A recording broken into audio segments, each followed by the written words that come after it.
Welcome back to Nasdaq Trade Talks. I'm your host, Jill Malandrino, Global Markets Reporter at Nasdaq. Joining us live from Synapse 2019, brought to you by Nasdaq and the CFA Society of New York. We have Steve Blumenthal. He's back with us, the CEO of Capital Management Group, and we're going to take a look at market trends and how that impacts future returns. And we'll also talk some ETFs as well. Steve, it's great to have you back with us on Trade Talks, and that's a big question I'm sure you have with clients. Market has been in an uptrend. We're basically at all-time highs. What does that mean going forward for future returns? Well, I did something a little bit different on my radar post a week ago. Most times we'll take a look at valuations, and we're hearing a lot about valuations from all the big players. The vanguards expect low returns for the next 10 years because valuations are super high.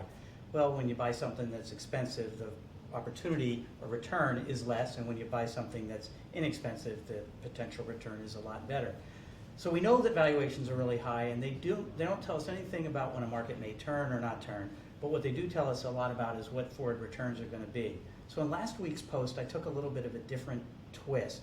I looked not at valuations, but I looked in terms of trend. And so over time, equities are going to produce, over the next 30 years, a pretty consistent return stream that's going to get you a better return than what bonds are going to get the investors. So if you have 30 years, it's going to get a relatively predictable stream. But over that time, you go above that trend and below that trend and above that trend. And you can measure how far you are from that normal growth trend. So you break that into different categories, most expensive to least expensive. It too can tell you an awful lot. So where we are at a very overbought level in the market, way above the trend, is projecting returns that will be negative for the next 1 year, the next 3 years, the next 5 years, 7 years, 10 years. And the only one that isn't negative, it's slightly positive, is the next 12 years. And that's data looking at all the times in the past when the market went way accelerated above in price versus when it was below. Clearly, we're up here, we'd be better off buying down here. Right, so for the next 12 years, it's suggesting that we'll have negative returns? Yeah, so the way that I like to think about it, yes, that's what that's saying, but the way that I like to think about it from a portfolio management standpoint, so much depends on your age, how much time till retirement, when are you going to need the funds and what you're doing, and depending on that, then I believe that when you're way above trend, the cycle's high, play more defense, defensive-oriented types of things, more diversifiers in your portfolio.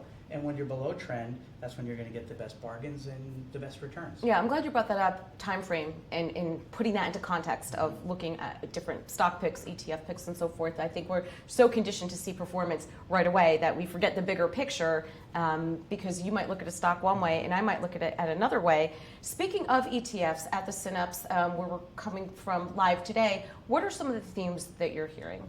Well, something that grabbed me this morning, and I'm an ETF strategist, and our clients are other investment advisors, and we help them with all of the back office and portfolios and all those sorts of things.